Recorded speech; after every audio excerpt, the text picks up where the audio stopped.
Begin by welcoming you again to the HCMA webinar series. Today I will be your moderator. I am Lisa Salberg, founder and CEO of the HCMA, and our presenter today is Dr. Carolyn Ho of the Brigham and Women's in Boston. And I'm going to give you a quick disclaimer, and that is that this information contained in this program is for informational purposes only and should not be used to alter your personal treatment of HCM. The HCMA does not endorse any product, and this webinar should not be interpreted as such. During the Q&A portion of this program, we may discuss general HCM questions. Any information obtained should not be used to alter your treatment plan without input from your treating physician. We thank you for your participation and encourage you all to stay involved and informed. And with that, I am going to hand over control to Dr. Carolyn Ho, who will begin her presentation. Dr. Ho, it's all yours. We should see yours. All right, well, hello everybody, and thank you so much for joining us on this webinar. It's a real pleasure to have a chance to tell you about a study that we're very excited about, the VANISH trial. With this trial, we hope to start using genetic insights and diagnoses to learn how to develop treatments that may actually be able to slow the progression of HCM. So we'll first review the basics of HCM and the rationale behind the trial, and then we'll talk about some of the important details of the study. And I would be delighted to take your questions both about the trial and in general as time permits, and also in any follow-up afterwards. We'll give you our contact information. All right. So hypertrophic cardiomyopathy, as you know, is often nicknamed HCM, and it's typically diagnosed upon discovering what's referred to as unexplained thickening or hypertrophy of the heart, LVH. So this thickening of the muscular walls of the heart that occurs without obvious cause, meaning without obvious high blood pressure or problems with the valves of the heart that would put an extra load on the heart and make the heart work harder. So HCM is typically diagnosed through echo, and you'll see pictures of echoes here. On the left, you'll see a normal heart, and these are the muscular walls of the heart that we're talking about. This is the left ventricle with the septal wall and the posterior wall. And on the right, we have a patient with HCM, and you can see how the muscular walls of the heart are much thinner, or much thicker than in the normal individual or the healthy individual without HCM. There are some very characteristic microscopic hallmarks of HCM. So if we have the opportunity to take a sample of the heart muscle, in the normal situation, you can see that the heart muscle cells are arranged in a very orderly alignment, like bricks on a wall. But in HCM, you can see that the heart muscle cells are disarrayed or disorganized relative to each other, and there's also more scar tissue, which is this pink material here, referred to as fibrosis. The symptoms of HCM are most commonly shortness of breath, chest pain, lightheadedness, and heart rhythm disturbances. Although many patients with HCM have normal life expectancy and manageable symptoms, there are some very serious outcomes associated with HCM which make an important condition to recognize and to treat. These serious outcomes include dangerous heart rhythm disturbances or sudden death, and also the development of heart failure. So with HCM, we know that LVH is not truly unexplained. For many years, we've known that HCM runs in families. And whenever medical conditions run in families, that implies that there is an underlying genetic cause. It's caused by a mutation or a change in the DNA or the genetic information that is passed from generation to generation in the family. So in most family cases, HCM is caused by mutations or changes in the genes that spell out the proteins that make up the sarcomere apparatus. Here's a schematic picture of the sarcomere, and you can think of the sarcomere as being the molecular motor of the heart. It's made up of these filamentous proteins which ratchet against each other, and they slide towards each other when the heart muscle thickens and away from each other when the heart muscle relaxes. So mutations or changes in any of the components of the sarcomere can cause HCM. And sarcomere mutations can be found in up to 60 to 70% of HCM patients with a family history of HCM. So despite all this detailed knowledge of the genes that cause HCM, our current approach for caring for HCM remains relatively crude. In individuals that have diagnosed HCM, we can use medicines like beta blockers or calcium channel blockers, or perform procedures like myectomies or alcohol ablations to decrease symptoms and make people feel better and able to exercise better. We also assess each person to try to predict their risk for dangerous heart rhythm disturbances or sudden death, and try to determine whether it would be appropriate and helpful to place in an ICD. With genetic testing, we also can now identify family members who have inherited the mutation that causes HCM in the family, but don't yet have a diagnosis of HCM. As they carry the mutation, they're genotype positive or G positive, but they don't have yet substantial left ventricular hypertrophy. They're LVH negative. So we sometimes refer to this group as preclinical HCM or genotype positive LVH negative HCM. So in this situation, as you are probably aware, we follow people closely over time. We perform repeated examinations with echoes and EKGs to see if we can find any evidence that the heart muscle is becoming thick or developing LVH, at which time a person might be diagnosed with HCM. But we are unable to predict when or even if HCM will develop or how severe it will be. So we really want to figure out how can we do better than this current approach. How can we devise treatments that can help to slow the progression of disease, prevent serious outcomes, and ultimately prevent the development of HCM altogether. So by understanding how HCM develops, we hope to be able to develop better and more targeted treatments using genetic discoveries and other fundamental discoveries to fundamentally change how we practice medicine and how we care for HCM, both in patients and in family groups. So for example, we know that the gene mutation responsible for causing HCM is present and introduced at the time of fertilization or shortly thereafter, and certainly present at the time of birth. However, it can be years or even decades before we can see clear thickening of the heart muscle and true left ventricular hypertrophy and make the clinical diagnosis of HCM. So what is happening during these early stages? How do these sarcomere mutations actually lead to HCM? So we're very interested in trying to understand what happens when the mutation is present, but there are no clinical diagnostic features of disease yet. For a while, everybody with the mutation seems to get along with that underlying sarcomere mutation with only very subtle or no problems at all.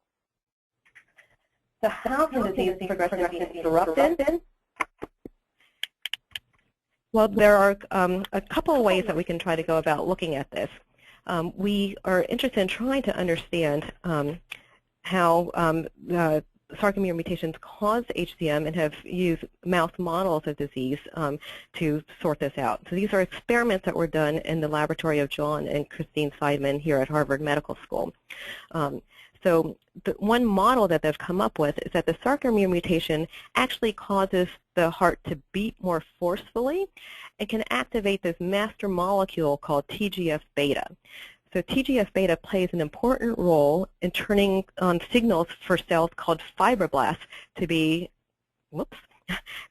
activated.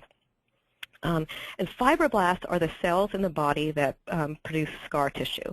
When they're activated, they multiply and they start producing scar tissue, which can lead to development of much more pronounced scar tissue in the heart or visible fibrosis. And so the idea would be to find a way to block the activation of TGF-beta to prevent this, these downstream pathways that lead to fibrosis and also to thickening of the heart muscle. And one way to try to do this is with using medicines called angiotensin receptor blockers. These are medicines that are commonly used to treat high blood pressure and heart failure, and also to have some impact in terms of inhibiting the activation of TGF-beta. And one commonly used angiotensin receptor blocker is called losartan. So this strategy was tried in a clinical trial on the mouse models of HCM, and it had very promising results. So untreated mice that were just given a placebo medicine, developed scar tissue, which you can see are these patches of blue in this section of the heart muscle. And they also develop thickening or hypertrophy of the heart over time. So similar to people, they weren't born with HCM, but over time developed it, both the thickening and the scar tissue. But if these mice were treated with losartan, they developed much less scar tissue. You can see that in this mouse's heart, there's much less of that blue scar tissue, and also much less hypertrophy. Losartan treatment seemed to be able to diminish the actual emergence of hypertrophic cardiomyopathy. What they also importantly learned was that treatment seemed to work best when it was given early in life, before the long-established development of very obvious HCM. So based on these very exciting results, we've designed the VANISH trial. So VANISH stands for valsartan for attenuating disease evolution in early sarcomeric hypertrophic cardiomyopathy. It's sponsored by the National Institutes of Health in Washington, D.C., and it's a randomized clinical trial, meaning that participants will be randomly assigned to either receive valsartan or a placebo. So this is a true test. We don't know if this treatment will work, and we need to do a very systematic and rigorous test of that strategy. So what is valsartan? Valsartan is an angiotensin receptor blocker as well, a class of medicine, again, referred to as ARBs. Valsartan is similar to losartan, but may have some chemical advantages in terms of better inhibition of TGF-beta, so that's why it was chosen in this trial. Valsartan is very widely used to treat high blood pressure and heart failure in both children and adults. Long-standing experience with this medication has shown that it is safe. It's been around for decades. It's been used in probably millions of people worldwide, so we know that it's safe and has a very good track record. The side effects are rare, mild, and reversible. So with the VANISH trial, what we will be trying to do primarily is to show that treatment with valsartan is able to decrease subtle metrics of progression of early hypertrophic cardiomyopathy. We want to make sure that this treatment strategy is very safe, that we can give it to young, healthy individuals and not cause symptoms or other problems. And secondarily, we want to use this opportunity to figure out more specifically how valsartan might impact the preclinical HCM population, those individuals who have inherited a sarcomere mutation but have not yet developed LVH. And we want to use this as an opportunity to learn much more about how HCM progresses and how valsartan might be able to affect that progression. In terms of who can participate, there are a number of criteria. First of all, we want participants to have a sarcomere mutation that causes HCM. And if genetic testing has not already been performed, we can perform genetic testing as part of the study at no cost. Participants must be able to attend follow-up appointments, complete study assessments and imaging studies, and to provide informed consent. We want individuals who are generally healthy, able to take valsartan, and for the time being, we are not able to accommodate individuals that have an ICD, as performing a cardiac MRI is part of this study. We may reevaluate that in the future. And to talk more specifically about who can participate, we're dividing this study into two groups of participants, Group 1 and Group 2. So Group 1 are individuals that we think have early hypertrophic cardiomyopathy, and they're the main focus of this study. So individuals will be between 8 and 30 years of age. They will have borderline or moderately increased heart muscle thickening. The measurements of the thickness of the heart muscle will be determined by the echocardiographic core laboratory. They will make all the official measurements for this study, not by the individual hospital echo lab. And this is an important thing to do because we want to make sure that the measurements are all being made in a very standardized and systematic way that's the same for each subject and for each study, rather than having each individual hospital make their own measurements, which we know will vary from place to place. It's important to recognize that the criteria used to categorize people as Group 1 are not always the same criteria used to diagnose HCM in the doctor's office. and again, this is just an official measurement that's made by the Echocardiographic Core Laboratory. We want individuals to have no symptoms or very mild symptoms that don't interfere with daily life. And we want individuals to have no obstruction to the flow of blood out of the heart. Just out of concern that valsartan may have some potential to increase the possibility of obstruction. We don't want people that already have obstruction to begin with to be part of the study to, again, make sure that we're doing everything in the safest possible manner. And group 2 participants will be those individuals who have no heart muscle thickening. They carry the sarcomere mutation but have no thickening of the heart muscle yet. The age range is between 10 and 25 years. Again, we want individuals that have completely normal heart muscle thickness as determined by the Echocardiographic Core Laboratory. But we also want there to be some subtle signs that the sarcomere mutation is having a bit of an impact on the heart, and we will determine that by looking for mild impairment of the relaxation of the heart, very subtle changes that don't lead to any symptoms or any problems, but we can measure by the Echo Core Lab, or we'll also look for very subtle changes on the ECG. And we're being very particular about these eligibility criteria because we're trying to strike a very tricky balance in this study. We want to target people who are not too sick but also not too well.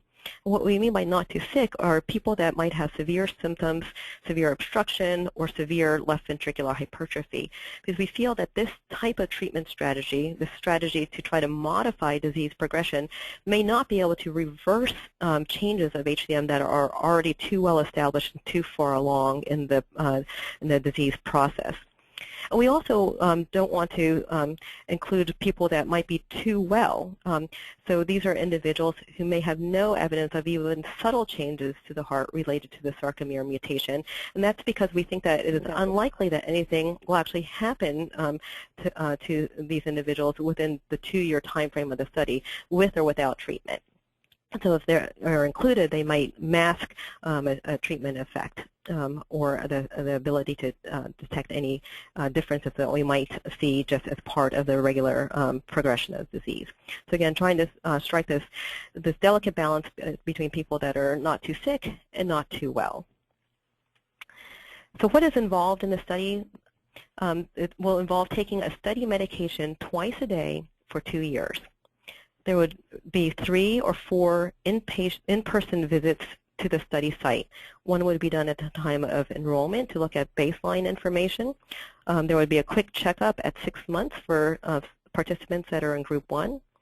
There's a 12-month visit and a 24-month visit. So those are all the in-person visits that need to be performed. The 12 and 24-month visits can be combined with planned doctor's follow-up, particularly if the doctor taking care of you is also participating in the study. But the study is completely separate from your regular care. So even if your doctor is not participating in the study, it is very easy for you to go to the nearest participating site just for study-related activities that will not impact your medical care. So we don't wish to disrupt any relationship that you have with your regular doctors, but we do want to allow everybody to be able to participate in this study who might be interested. We'll work very closely with your doctors to make sure that they're kept in the loop with everything that's going on. There will also be phone calls or visits every 2 weeks during the first 8 weeks of the study and during a process called active run-in that I'll talk about in a minute. So the study is busiest for the first 4 to 8 weeks, and then after that it's really just a visit at 6 months for Group 1 patients, 12 months for everybody, and 24 months for everybody. There will also be phone calls with the study coordinator every 3 months just to check in to make sure that everything is well and to make sure that renewed supplies of study medications are being given. And then we'll also ask those who are interested to wear a Fitbit activity tracker so we can more clearly keep track of how much activity everybody is doing in the study. So at the baseline visit, it's quite comprehensive, and it takes typically about 4 to 5 hours to complete. You'll have a blood draw, an echo, an ECG, a cardiac MRI study, an exercise test with assessment of metabolic gas exchange. So it would be an exercise test on either a bike or a treadmill where you would be hooked up to a face mask. It would actually measure gas exchange. That gives us very exquisite information on how much exercise you're able to do or what the limitations to exercise might be. There will be a physical exam with the study investigator, and also filling out questionnaires that help us understand quality of life and physical activity. Within 1 week after the baseline visit, the studies will be evaluated. So after you go in for the baseline visit, you will wait for about 1 week for the studies to be evaluated to determine if you are eligible to formally enroll in the study.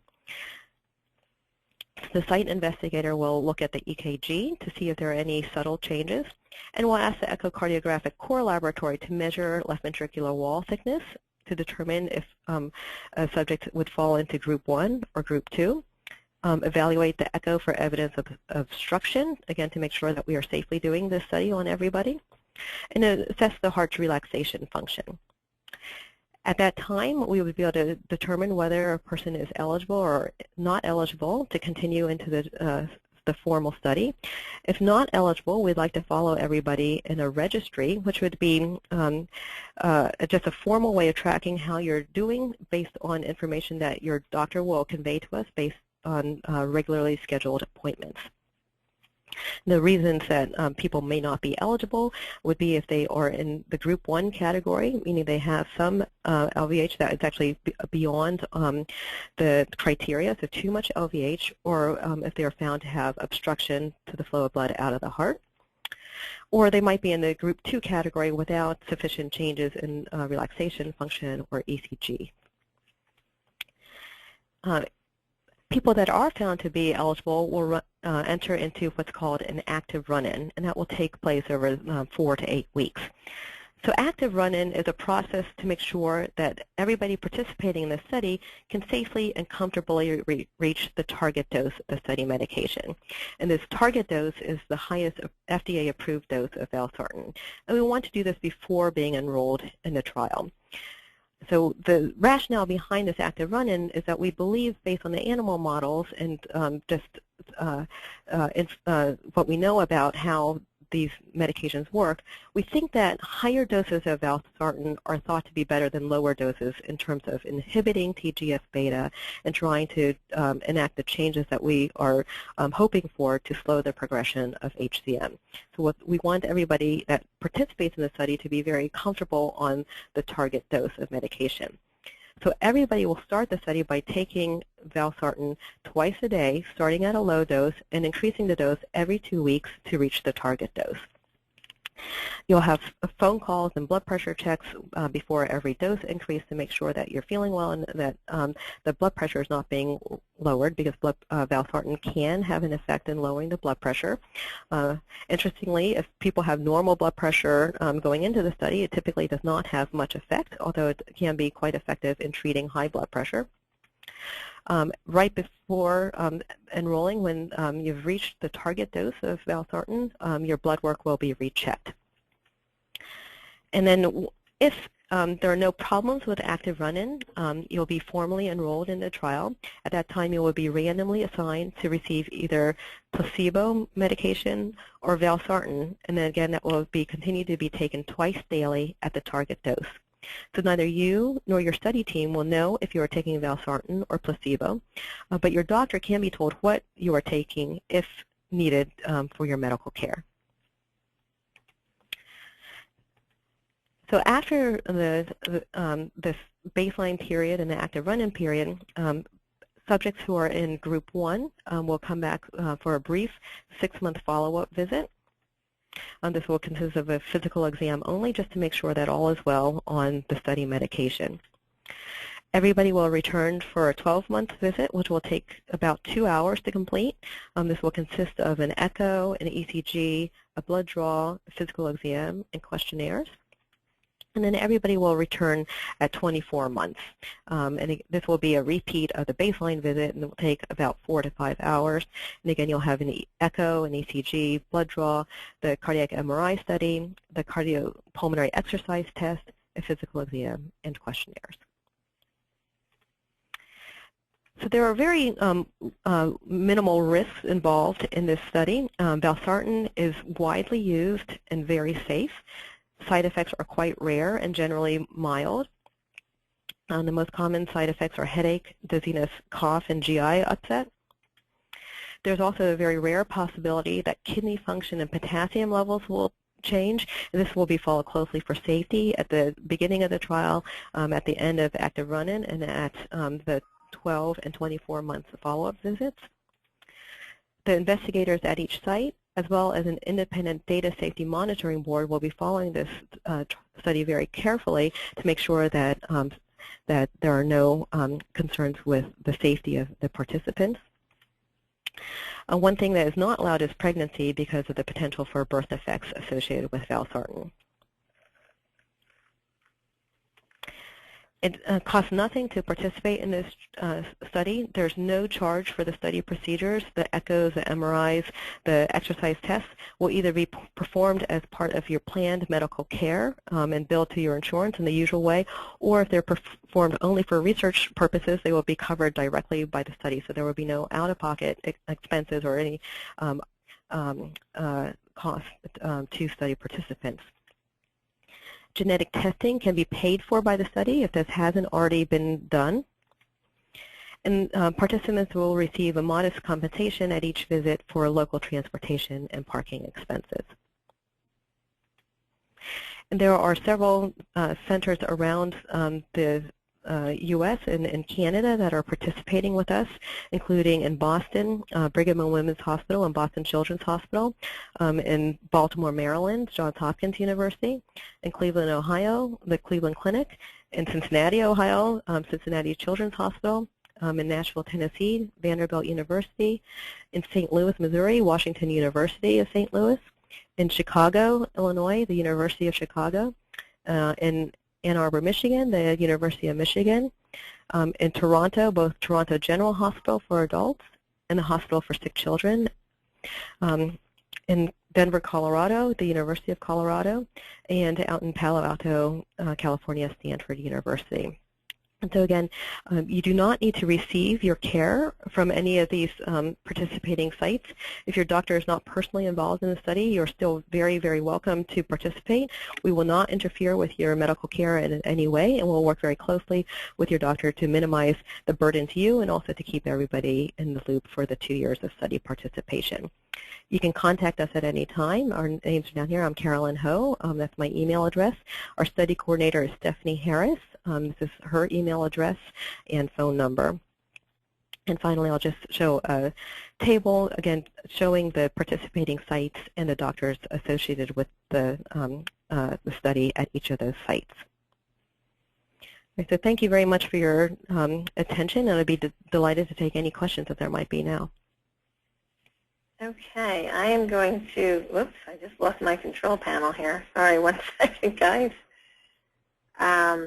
Oh boy. Okay.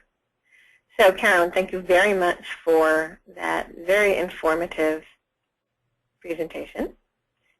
And I know that we have a great deal of questions being asked, and I have a problem right now with my with my PowerPoint because something went away that wasn't supposed to go away. There we are. Sorry about that.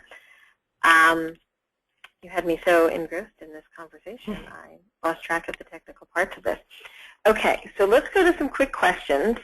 And they're coming in now, and I know that we're going to get more questions as we go through this. I'm going to address a couple of my questions first, and then we're going to hit what the participants are asking us. Can you address the consent and assent question for minors? Do the children need to agree to this if they're participating? Yeah, so children under the age of 18 do need to provide their informed assent, meaning that they need to indicate that they understand what they're being asked to do and that are agreeable. And parental consent from their legal guardians will also be obtained. Okay, thank you. Can you, for the purpose of those who are not very involved or have participated in a study before, can you explain what a core lab is? I'm sure that like me, when I first got involved in being a research participant, the term was not very familiar to me. So who is a core lab and where does my echo data go? Yeah, that's a great question. So in order to make sure that all of the data from the study are analyzed in a very systematic and standardized way, we're using core labs to look at the echoes, to look at the cardiac MRIs, and to look at the exercise tests. And that's really just to make sure that studies done at Stanford are analyzed in the same way as studies done in Cleveland and studies done in Toronto. Because if we allow the individual sites to do their interpretation, then it's going to be a lot of variability and very difficult to compare one study to another study. So the best way to deal with this is to have one standardized, experienced core lab handle each aspect of the imaging. And so your identity will be strictly protected, and your privacy and your identity will be strictly protected throughout the study. The only people that will know who the particular individuals are will be the site investigators. We have a data coordinating center that will be receiving information from all the sites, but in a de-identified manner. Everybody that participates will be assigned a subject ID, or the subject identification number, and that will be the only identification that's used outside of your home institution. So echo studies will be stripped of identifiers and just identified with the subject ID number and sent to the Echo Core Lab, which is at Children's Hospital in Boston. And similarly, the cardiac MRI studies will be sent to our MRI Core Lab at the National Institutes of Health, and the exercise test will be sent to our exercise core lab at Massachusetts General Hospital in Boston. Okay, I think that answers it. I appreciate that. So other littler questions, I'll call them. Is the Fitbit supplied by the study, or do they already have to have their own? The Fitbit will be supplied by the study. Everybody gets a little clip-on Fitbit, and it's yours to keep after the study. The one thing that we ask you not to do during the study is to look at your individual information. So we won't give you the website code so you can download your own information. And we're trying to do that because we don't want people to change their behavior because they're wearing the Fitbit. We know sometimes the Fitbit can be motivating to do more activity, and so we don't want people necessarily to be influenced by that. But once the study is over, we'll hand over the information to you, and it's yours to keep. Okay. And what is the target dose that you're trying to get everybody to on the valsartan? So the target dose is 320 milligrams in adults and 160 milligrams in children. And so it's divided twice a day. So 160 milligrams twice a day in adults and 80 milligrams twice a day in children that weigh more than 30 kilograms and 40 milligrams or 80 milligrams, 40 milligrams twice a day, 80 milligrams total in children that weigh less than 30 kilograms. And so these are the highest FDA-approved doses. They are still commonly used FDA-approved doses. Fantastic. Okay, so now I'm going to get to everybody else's questions, and you've got some good ones here. And I will start with probably one of the more challenging questions. I know you have previously studied diltiazem in children. Why are we switching to valsartan? That's a great question, and I think it's as we gain new knowledge about the early mechanisms of HCM, there are new targets that we want to try to inhibit to see if we can affect disease progression. So calcium regulation did seem to and is abnormal early in disease, and that was the basis of the diltiazem study. Since that study was done, there's been new information about the role of TGF-beta in HCM, and that role seems to be, if anything, even more powerful than the role of altered calcium handling, and the effect that was seen in the mice, at least, with losartan seemed to be more potent than the effect of diltiazem. So it seemed like a logical next test, but it's a great point. It might be that we need to prescribe several different medications or combinations of medications in order to get the best effect. But that's all a work in progress, just trying to figure out what the best strategies are for this type of approach of disease modification.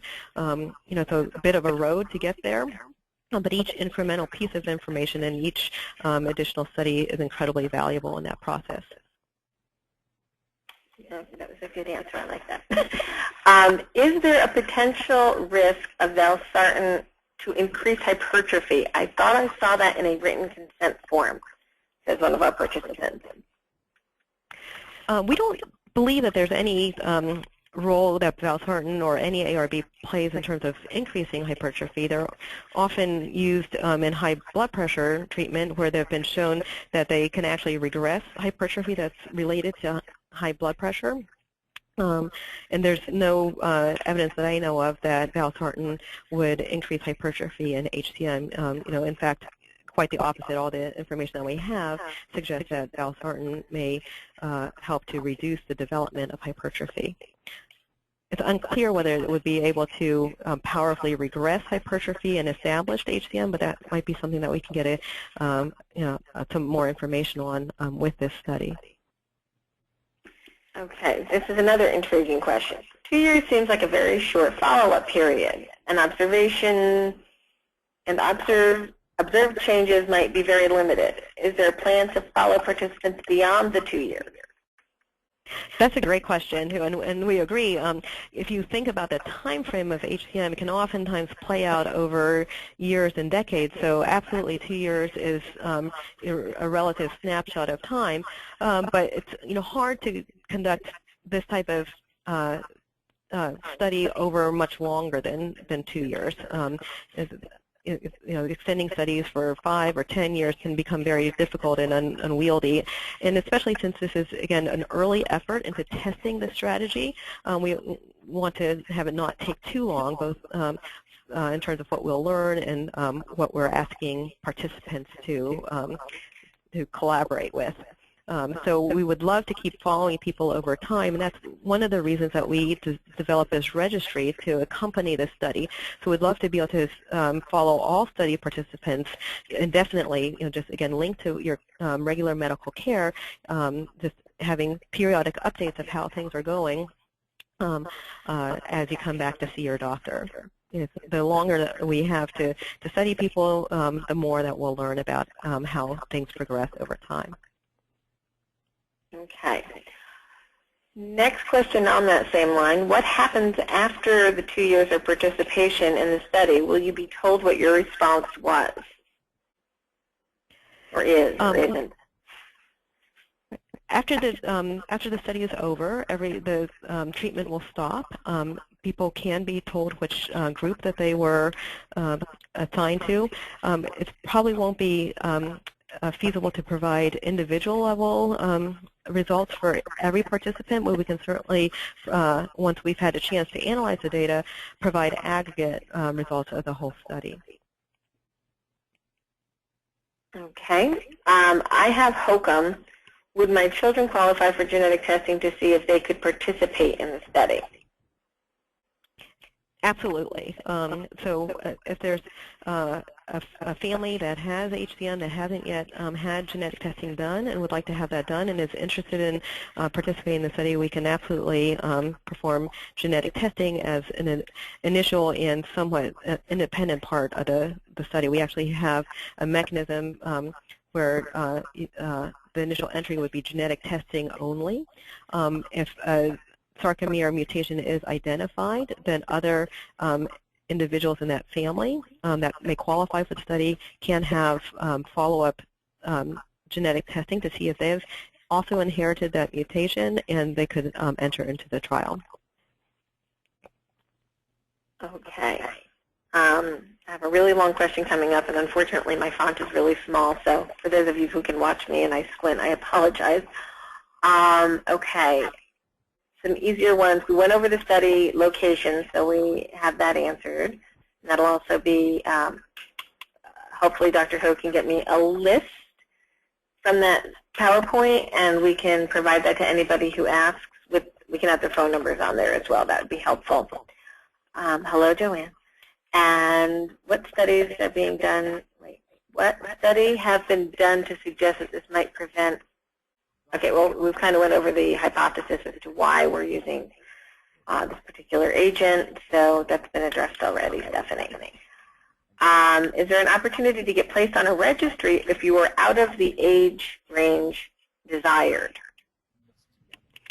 If people do not participate in the first stage of the study, people may be aware that we created a network called HCMNet, and we ran an observational study a couple of years ago. And so all people that participate in that study, we would love to follow in the registry. And people that were found to be ineligible for this study would also like to follow in the registry. But the initial idea was to follow people that underwent the baseline studies for VANISH, to follow all those people in the registry. To come in separately without being able to either participate in the VANISH trial or having previously participated in the stage 1 study is a little bit tricky. We don't have a mechanism for that right now, but we are very interested in creating multi-center longitudinal registries. So definitely stay tuned. If you want to send me your details of where you're followed, I can certainly help out with that.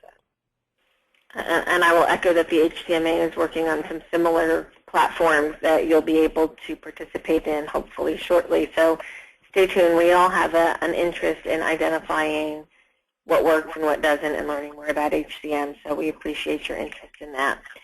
This one gets a little bit long, and Carolyn, I'm going to read it direct, and you can respond. Please explain this part of the consent. And I believe this is a quote from the consent form, so if I'm wrong, correct me. In patients with HCM, there is a potential risk that valsartan administration may contribute to the development of obstructive physiology. Obstructive physiology can occur when the blood flowing out of the left ventricle is partially blocked by the thickened ventricle protruding into the area called the outflow tract. This obstruction can occur at rest or worsen with exercise. So I think we're just saying that no obstructive patients are in the study. Right. That's pretty much what we're talking about. Yeah, that's what we're talking about. So valsartan and other ARBs and ACE inhibitors and certain types of calcium channel blockers typically are avoided in patients with obstructive HCM. And that's because of the way they act on the blood vessels has a potential to worsen obstruction. Sometimes it happens, sometimes it doesn't. It's hard to know. But again, to be as safe as possible with this study, we will not enroll individuals that have obstruction to begin with, and we'll follow carefully those that are enrolled to make sure that we're not inadvertently provoking or precipitating obstruction developing. And so we have a very detailed plan about how that will be done. That's one of the reasons that the Group 1 patients will return for that 6-month checkup. And if there's any concern that obstruction is developing, it will be followed up with echo studies and whatever needs to be done to make sure that everything is proceeding safely will be done. Okay, and it looks like the last question, so if you have any other questions, type them now because we're going to wrap up in just a second here. Is the presentation going to be available to show to a family member who could not participate in this webinar? And the answer is yes.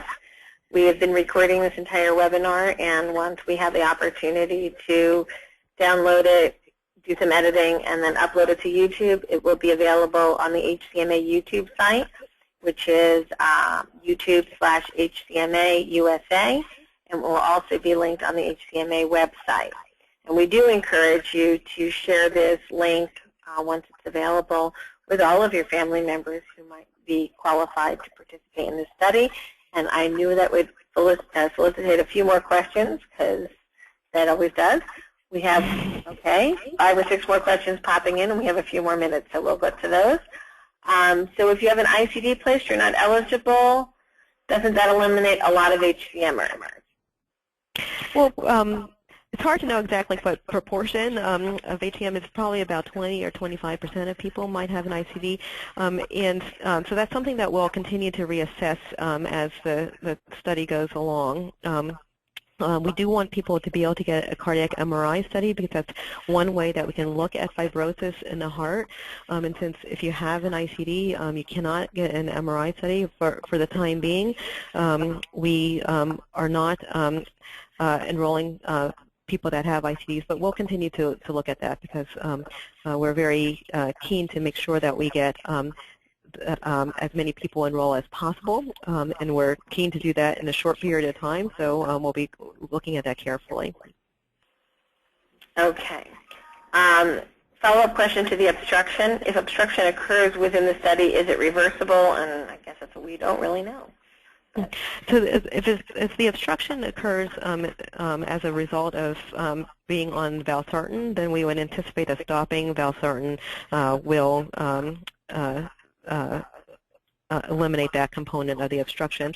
But obstruction can sometimes develop and resolve and develop and resolve with HCM just in general as time goes on, and we're not exactly sure why. Some people are obstructed at some points, not others. It depends a bit. So if significant obstruction develops during the course of the study, then the study medication would be stopped according to the rules that we have in place. And if the obstruction was precipitated specifically by the valsartan, then it should resolve. But it also may mean that that person is more predisposed to developing obstruction, so obstruction may reemerge in the future. Okay. Are all the lab tests the same and still necessary if my child went through an initial lab to determine if they qualify for this study? Is that for genetic testing, or? I'm not sure, Tom, if you want to give me some clarification on that question. I would appreciate it. Are you talking about genetic testing or just general lab tests? Which lab tests?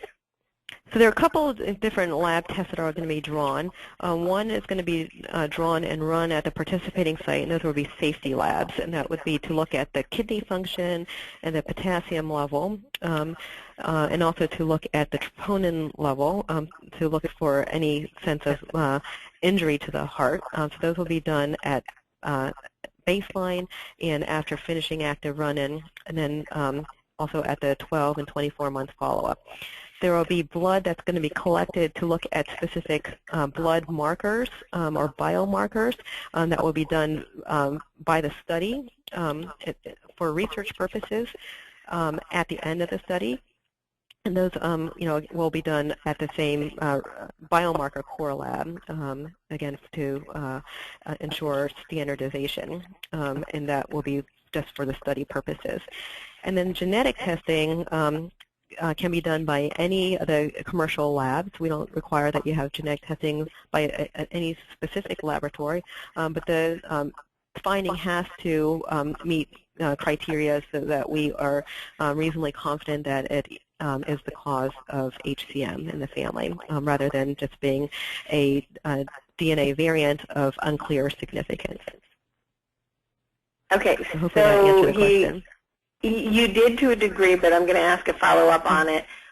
This particular family has already had MRIs done at one of the participating centers, I believe St. Louis, Washington University. Could you use an existing MRI, or do they have to go through an MRI again? They would probably have to go through an MRI again, and that would be something that we could look at because we do want all study participants to follow a specific MRI protocol and a specific echo protocol, and some of the images and some of the ways that the information was acquired may not include all of the elements that we need to follow. So typically we would want the imaging studies to be performed specifically for the purposes of the study and following the protocol. And again, the costs will be covered by the study, so that won't be anything that should impact people. Fantastic. Well, I believe we've gotten to the end of the questions. I have one more slide that I'm going to go over, and if you have any last-minute questions, now's the time to ask them, whether it be about the study or HCM in general. We have one of the top docs in HCM in the country on the line, guys, so take advantage of her time while she's here. She might answer some questions for you. So you're welcome to all the people that sent in notes of thanks, so I appreciate that. And I'm going to follow up here with one last slide, and to thank you all for your participation. And as a reminder, the Faces of HCM campaign is still underway on Facebook. To participate, you just need to email a picture of yourself or your family. You can hold a sign. You can be involved in your favorite activity. We are really looking forward to showing people what HCM is really about, not only from living with HCM as an active person or somebody who enjoys music or whatever you choose to do, but also to engage our research community in our fight to get our disease better understood and better appreciated. If you'd like to participate, please send us your picture. And as you can see, Dr. Ho is pictured here in the middle. And she did participate in the Faces of HCM project at the HCMA annual meeting this year. We appreciate that. And she's all over Facebook, and she didn't even know it because she's not on Facebook with us. I'm too old to be on Facebook. And I just wanted to reiterate my thanks for taking this part of your day to learn more about our study. We would be delighted to hear any questions or feedback or comments. If you're interested at all in participating, please let us know. Either contact me directly or Stephanie directly, and we'll make sure that that information is available to you. If you're interested in the genetic testing, we can also get that going, and would love to get that going sooner rather than later as well. So please, reach out to us with any questions, any feedback, any comments. We'd love to have everybody involved. And we have a last-minute question. Does Dr. Ho expect HCM to begin to develop when patients stop taking valsartan, or will the disease stop indefinitely? Really interesting question to end with. Yeah, that's a great question. We're not really sure, how durable the effect might be and how much spillover there might be into the future. And I think that's a great question to ask. My suspicion would be that this type of therapy would need to be taken relatively indefinitely, which is why we're happy that it's, that we're using a very safe and well-established medication. Is not something that is, the first time we're trying it in human beings, or it's not something that we don't have a lot of experience with. I suspect that there will need to be fairly long-term treatment with this strategy, but that's something that we'll need to get a lot more information on in the future. So again, it's the first step in a long road to figure out how to modify the progression of HCM and how to ultimately prevent it altogether. But a great question, lots of questions, lots of work to do to find answers, and really we wouldn't be able to find any answers without your help, so we're always incredibly grateful to be able to partner with you and your families to try to learn more about this condition. Couldn't agree more. And we do have just a general HCM question that popped in at the end, and we'll take a moment to answer it. How significant is a low VO2 max when planning treatment options? And do you think VO2 maxes can be improved? The general. That's a good question. It's something that we'll be studying as part of the trial to try to understand what might relate to alteration or reduction of VO2 max and functional capacity or exercise capacity in general. I think that VO2 max is a pretty good metric for how well exercise is tolerated. It can sometimes, that type of testing can give us some insight into why people might be limited, and it would be reasonable to think about adjusting medications to try to improve the VO2 max, but that also has to be factored in with how you're feeling. Are there limiting symptoms that accompany this, or is it just more of a laboratory curiosity that, a funny value that comes up with testing, but not necessarily impacting a person in their day-to-day life. So all that would be very important to factor in. Okay, all great questions. Very engaged group here. I appreciate your interest in your questions, and we appreciate Dr. Ho coming and spending some time explaining this important research to us, and I do hope that you will all take a few moments to complete the survey that will be sent to you after. It's only 5 questions. Not one of my really big surveys. It's a little one. Just to see how you enjoyed this particular presentation, and if you have any comments about topics you'd like to see covered in future HCMA webinars, please don't hesitate to email us at support@4hcm.org and share those opinions with us. We appreciate your time and attention today, and Please stay well. Thank you, Dr. Ho. We appreciate